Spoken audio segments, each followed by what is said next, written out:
Okay, thank you. We're now moving on to further keynote address, and this is particularly interesting in the context of the developments which are currently underway in Qatar and surrounding the highly anticipated FIFA 2022 event and potentially other major events further down the line, such as the 2024 Olympics, which of course Qatar is likely to bid for. This presentation, Lessons Learned from London 2012 Infrastructure Planning and How They Relate to the 2022 World Cup, is being given by Ruari Maybank, who's Director of Planning and Integration for the Central Planning Office. The Central Planning Office is responsible for coordinating and integrating the implementation of multimodal transport services in Qatar to meet the Qatar National Vision 2030. It is also responsible for ensuring that transport systems meet the needs of important events such as the FIFA 2022 World Cup, and that the city of Doha can continue operating effectively while this transport infrastructure is built.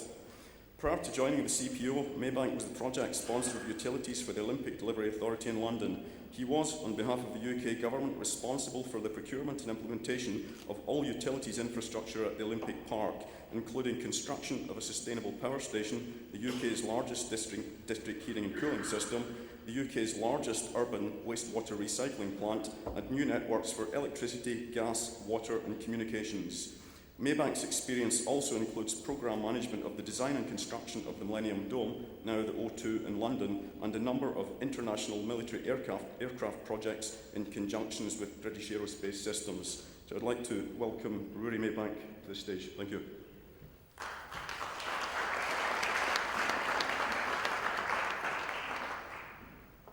Thank you very much, and good morning, ladies and gentlemen.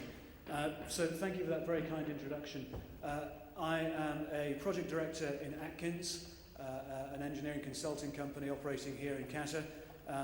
As you rightly say, I've spent about 4 years working as project sponsor within the Olympic Delivery Authority. I know that utilities is a very exciting project and a very exciting subject, but I imagine most of you will be relieved to know I'm not going to speak about that today.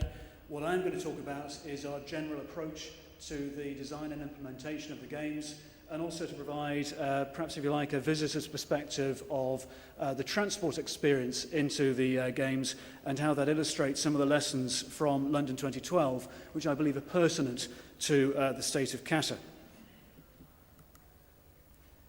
So we'll talk initially about the scope and scale of the Games and how we organise ourselves, then look at the procurement and contracting strategy, transport, and then finish off on lessons learned. When London won the bid to stage the Games in 2005, I think it presented the engineering industry with an excellent opportunity to demonstrate what we're really capable of. The Olympic Games, as I'm sure you're aware, is the world's largest sporting event. London was host to over 200 countries, 20,000 athletes, and somewhere near 9 million ticketed spectators. The scale of the Games is extraordinary, and not only did they stage the Games, they also built the largest urban park in London for over 150 years. Now, the Games were delivered at a number of venues around the UK, but actually the focus of activity was in London and in a dedicated Olympic Park in East London. The Olympic Park is about 2.5 square kilometres in size, and the design of the park was focused on the long-term legacy. So we clearly had to stage a successful Games, but we wanted to design and build infrastructure which had the capacity and flexibility to meet both the needs of the Games, but ultimately to be designed to support the development of a long-term legacy, a community which would be sustainable, which would attract business investment, would promote cultural use, and would be a sustainable and enjoyable place to live and work in. And because of that strategy, 75 pence in every pound that was spent by government had a lasting legacy. This is something new for the Olympic Games movement, and one which we hope will be reflected in future construction projects for Olympic Games. But our challenge was quite significant. The Olympic Park was an area which was polluted, it was contaminated, parts of it were used as dumping grounds, there were 220 buildings that needed to be demolished, It was surrounded by roads, by highways, which made it inaccessible. It was crisscrossed by overhead pylons, which made construction difficult. And that was the reason why it had been left derelict for so long. But the transformation was successful. It's now a well-connected site. It's a new piece of the city.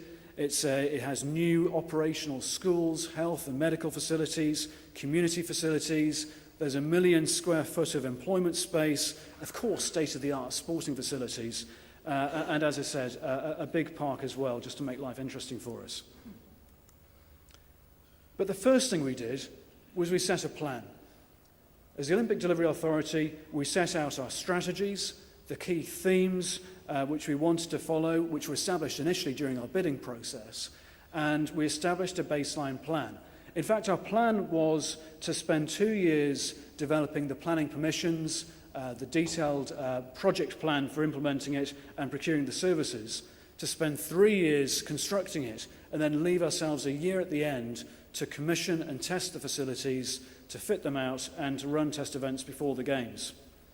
Now, those key themes were important. We embedded them into our contract strategy.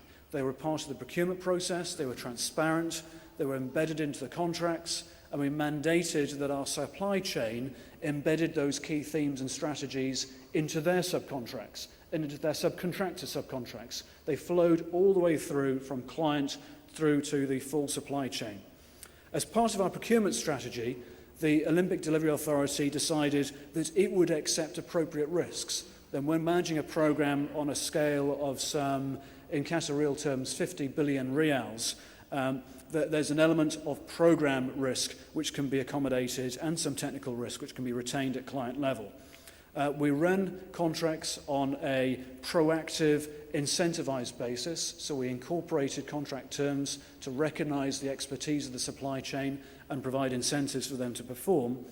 And we applied a singular common set of contracts. We recognized that as an agency we were new, that the markets didn't recognize us, they had no experience of dealing with us, so we employed a standard, well-known form of contracts that would give the market confidence when bidding for work, but would also simplify our governance and our management system.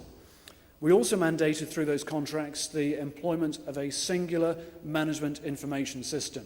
So a common reporting process, off-the-shelf, tried and tested project management tools like Primavera, GIS for CAD, and ARM for risk management. We didn't try to create some new fancy management information system which would have to be tried and tested on a major program. We used what would be known to the industry.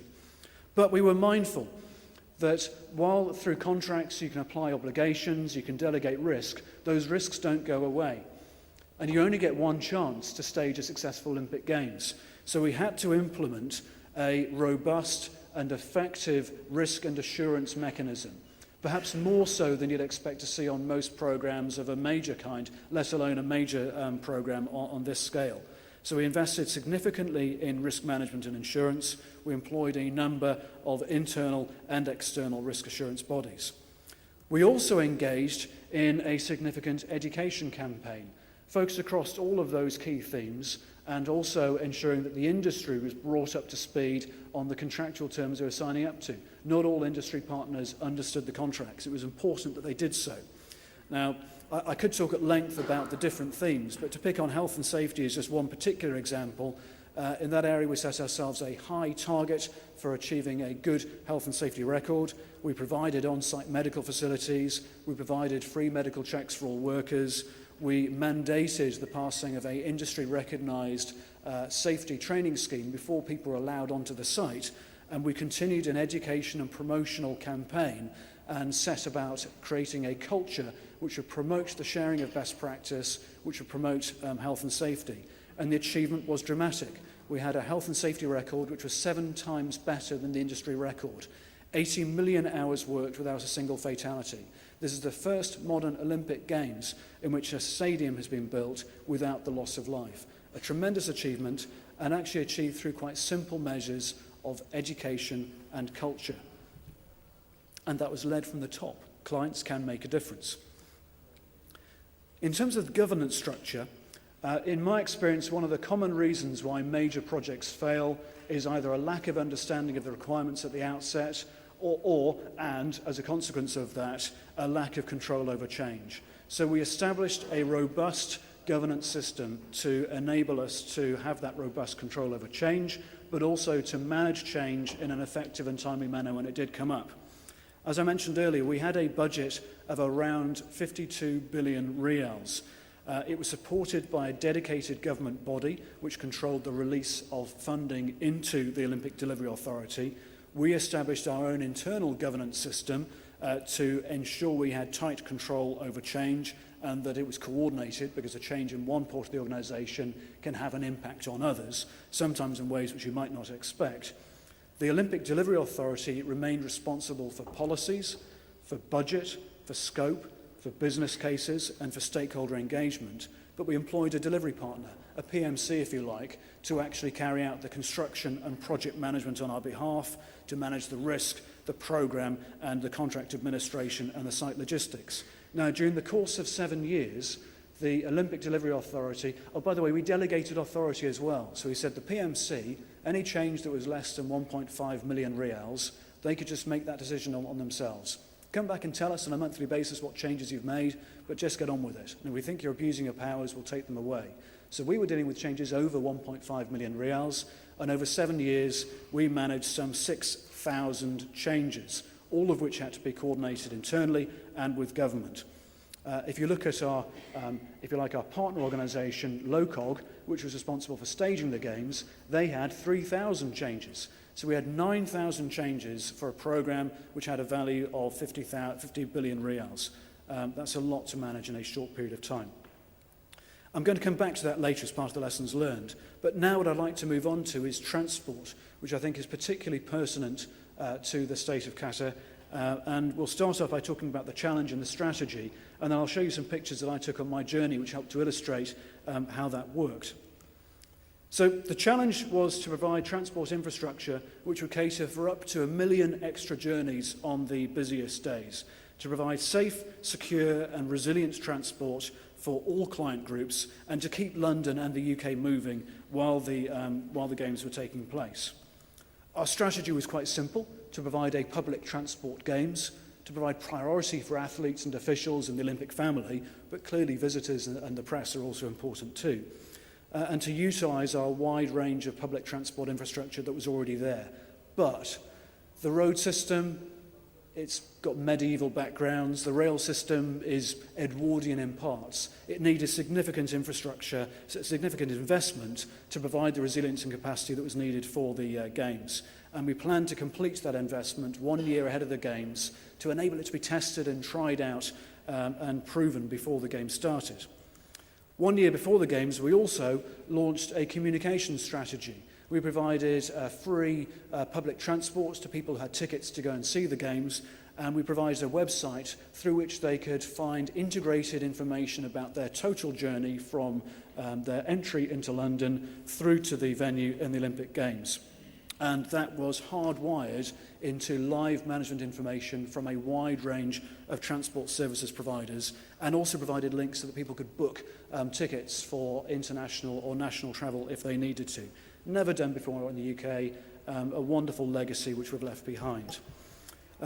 We also provided information for the residents and businesses and had hundreds of stakeholder engagement sessions to try to encourage a change in behaviour among the residents of London and the businesses to lessen the peak of demand, because we knew there would be peak hotspots where congestion could happen. Now, it came to my journey, even though I'd worked in the ODA, I did what most people do, and I didn't bother looking at any of that. I got on the train in the morning and switched on my mobile phone and had a look at a live application and told them what venue I was going to, what time I was going to try to get there, and it gave me real information about the route it thought that I should take, and gave me some alerts about some congestion areas.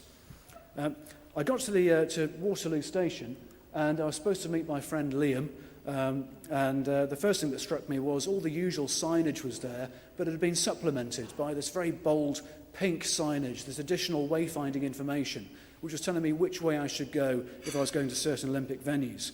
If I was in any confusion about where I should go, there were lots of volunteers wearing nice sort of pink sort of uniforms, stacked with information to tell me about the latest news And I asked her where I might find my friend Liam, and she suggested I have a look at a place where they're giving out free lollies. And yeah, there we were. There was Liam, and he'd been given one of. In fact, he was one of thousands of people in London who'd been given lollies by the LOCOG organisation because it was quite hot that day. I think it may have been as much as 19 or 20 degrees centigrade, so we needed to be cooled down. Liam thought that I was very funny because I'd worn pink as well, entirely by chance, and so I was blending in well with the volunteers. But at Waterloo there was an information stand with people equipped with lots of information about the local area, about public transport routes, and I talked to them about my mobile phone application. I didn't really agree with the route they'd given me, and they said, yes, actually, the Jubilee line is fine. Why don't you go on the Jubilee line? It'll be quicker. So I was very happy by this point. I'd had a lolly, and I knew exactly where I was going, and I had some real information. As I got onto the metro, again I found the usual wayfinding information, but it had been supplemented again with the same pink, same standard form of typeface and font. Now had information about specific venues I should go to and which stop I should get off at. I was a bit worried though, because I knew that there were going to be hotspots, and I thought the tubes might be quite busy. But I was actually very pleasantly surprised. The tubes were quite empty. In fact, the tourist numbers during the games were much lower than expected. We'd done such a good process in informing people about the impact of the games and difficulties in transport. Actually, a lot of people who would normally have come to London as tourists decided to avoid the games period and to come at a different time of year. They still came, it just spread out the tourist demand and reduced some of the impact on the public transport.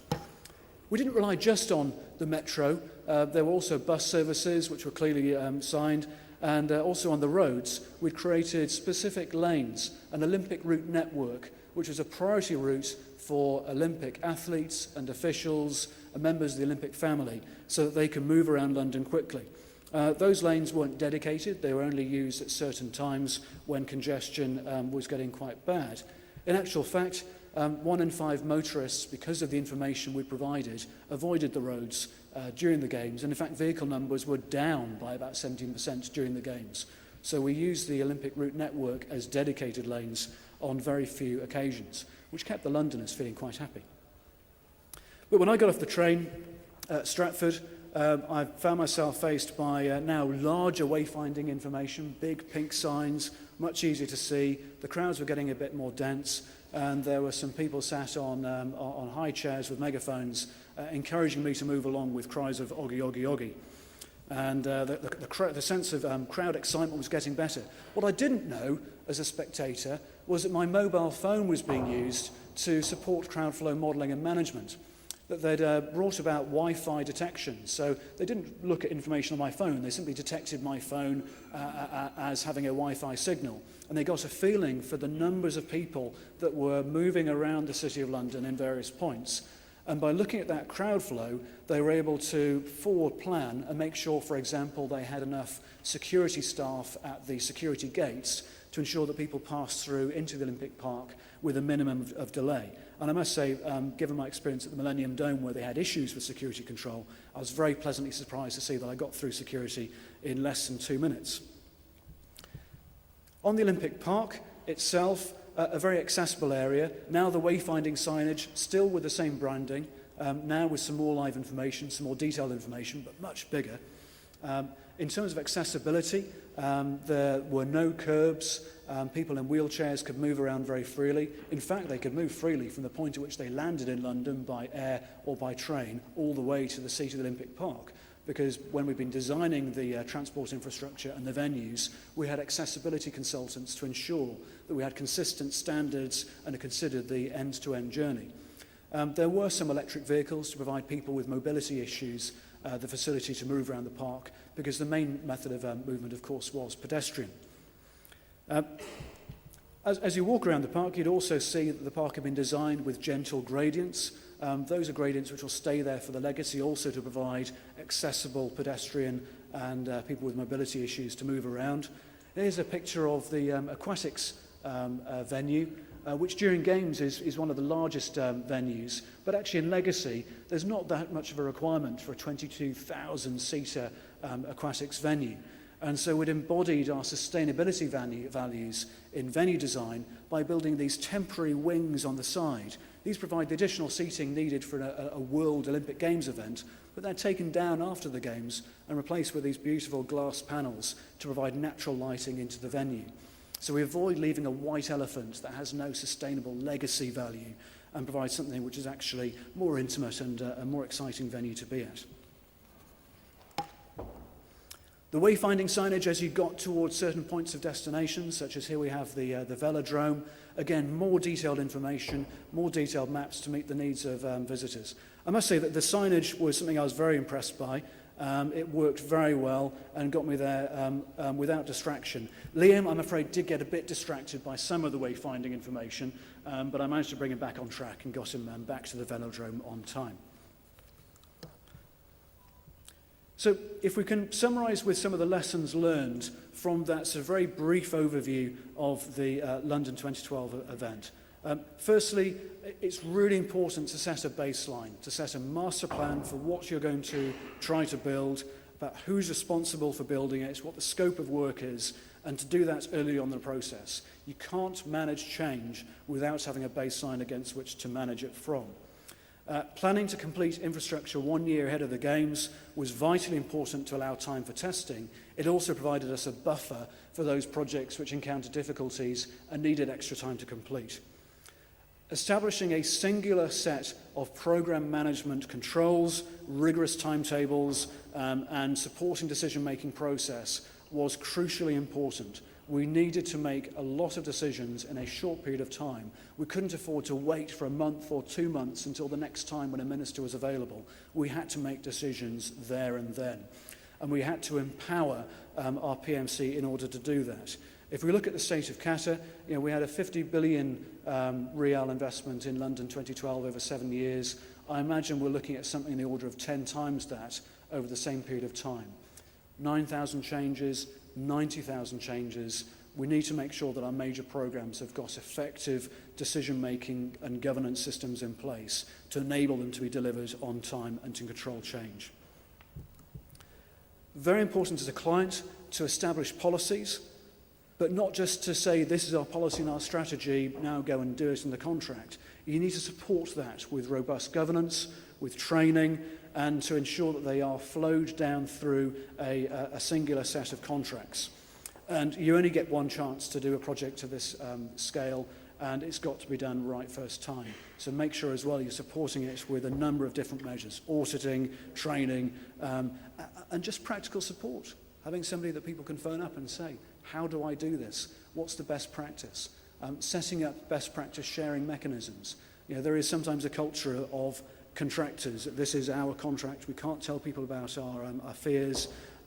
We might develop some best practice. That's now our intellectual property. Far better to share that intellectual property for the benefit of all and for the program itself. And effective and timely decision making, absolutely vital. And then finally, the issue about designing infrastructure for legacy. That one needs to consider the capacity and the flexibility to provide what's needed for a mega event, but then to enable venues and the public realm and transport infrastructure to be developed for the long-term legacy for something which is appropriate. What you don't want to do is have, for example, great big wide areas of the public realm, massive footbridges, massive road bridges, which have no lasting legacy value. They're expensive, they divide communities, and they create sterility, whereas actually you want sustainable, vibrant communities.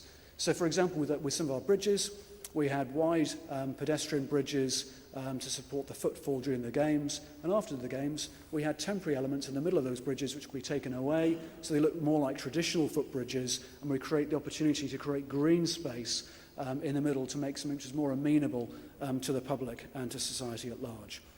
Transport management is vital. And of course, if we look outside the door now and consider our journey here, Qatar currently has an extensive road network. It has possibly one of the highest uses of cars in the world, perhaps second only to North America. We have some bus services and some taxi services. The state of Qatar needs multimodal, effective and integrated transport systems which have the capacity to meet the needs of the World Cup, but which are also designed in a way which sustainably provide people with the opportunity to make a choice between the use of cars and public transport. Demand management was absolutely vital to reduce the demand for the roads and the public transport systems during the Games to create the capacity needed to support that event. That required a great deal of communication and stakeholder engagement. And transport, lastly, forms a really important part of the visitor experience. Yes, the sporting event is what you're there for, but if the transport is wrong, it just ruins the whole day for you. If the transport's not there, you don't get to the event on time, you don't get home on time, your experience is ruined. And there are ways in which you can supplement the infrastructure with very simple measures around wayfinding signage, around people, around ice lollies, which make that experience actually an enjoyable one. And if you get that right, then you have a wonderful time at a sporting venue, and you're left with something iconic which remains with you for the rest of your lives. Thank you.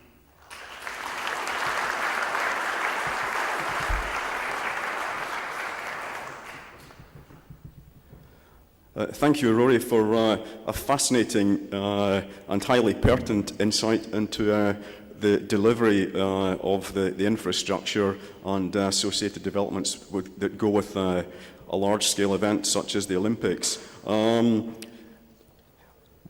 think it's only right that we have questions from the floor now. I'm sure there are several issues that you'd like to ask about, be those to do with procurement, governance, or any of those other sort of key issues that Rory has just addressed. Yes, gentleman, front left. It's Tim. Yeah.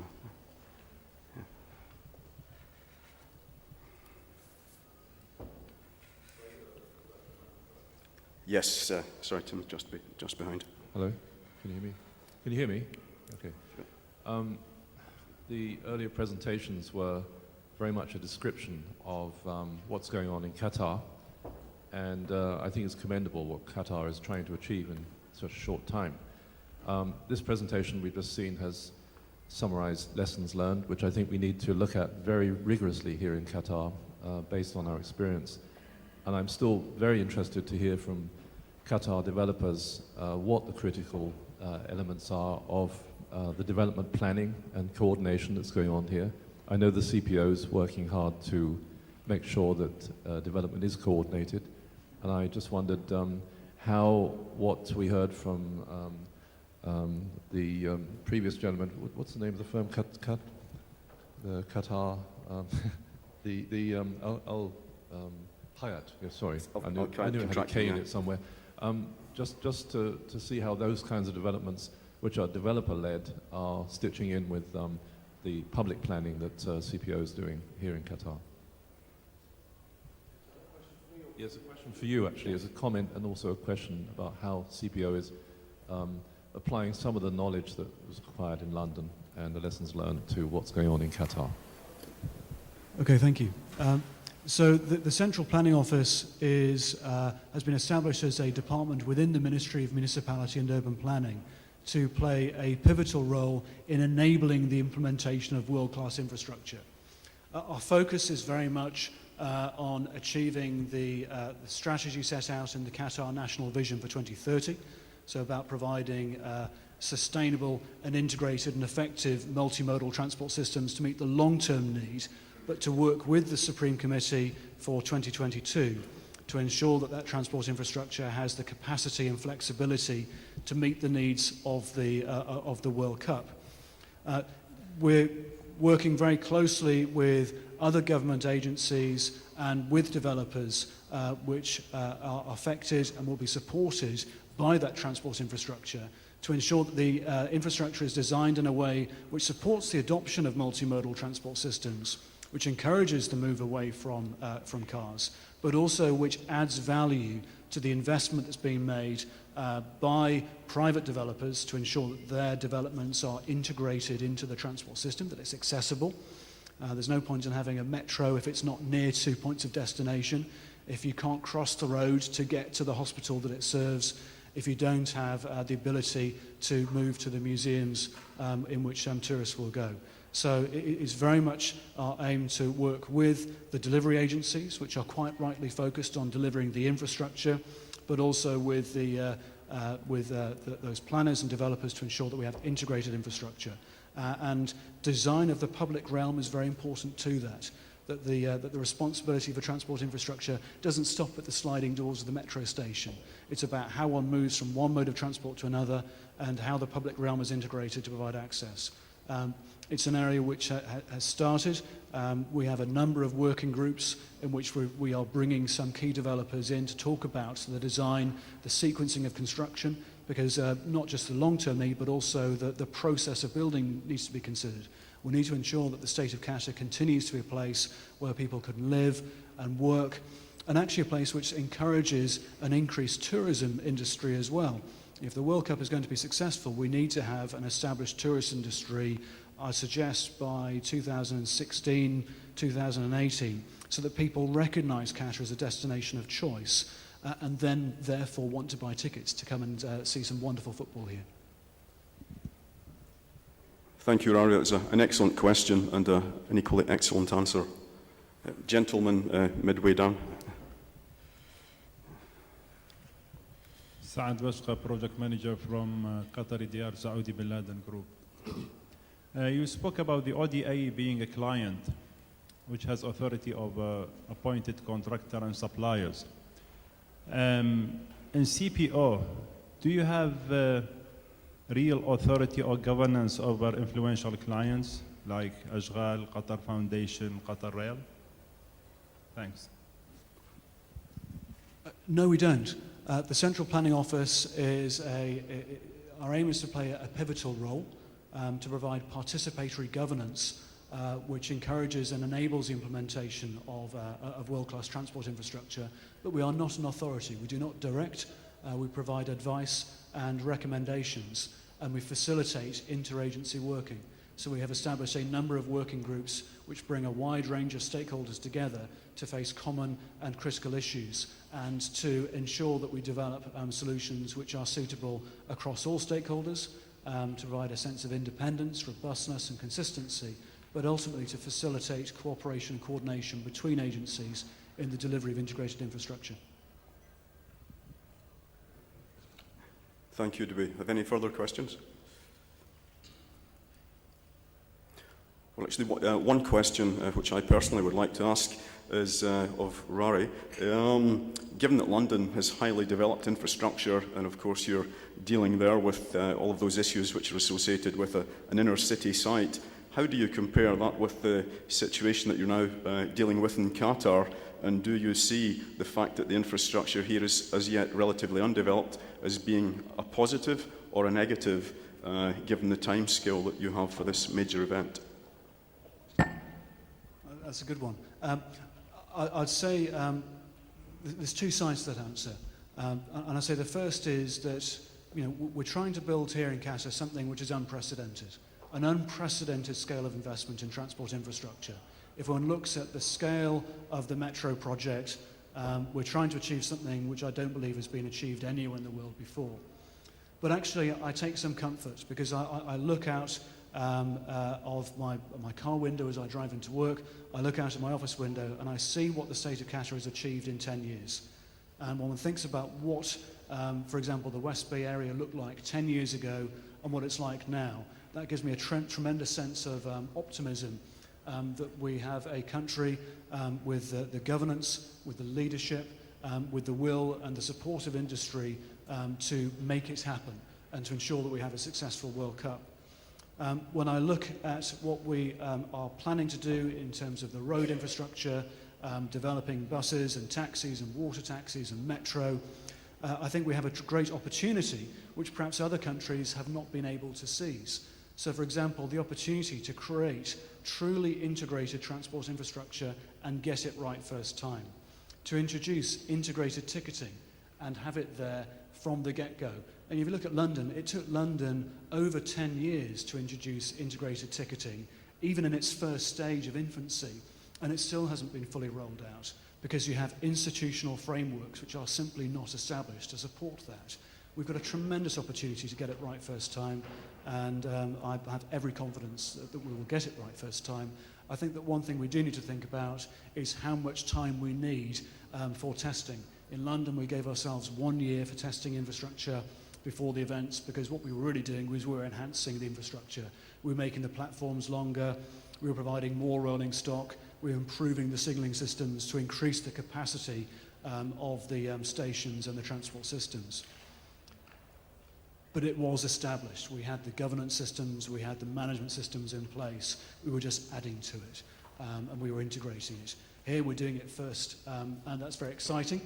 It's a little bit scary, so that needs a lot of careful thought, and I'd say excellent program management. So I'm looking to the PMCs and the client organisations to provide that governance and leadership where it's most needed. Thank you, Rory. Are there any other questions? Okay, with that, we'd like to thank Rory for a very thought-provoking presentation, and also for ending on a very positive note. We're now going to move into this morning's coffee break, so we're due to meet back here again in 20 minutes. If I could ask the participants for the next panel discussion, which is on stakeholder engagement, to meet both panel discussions, if we could meet during the break, it would be very much appreciated. So to wrap up, I'd like you to extend your gratitude to Ruari Maybank for his excellent presentation. Thank you.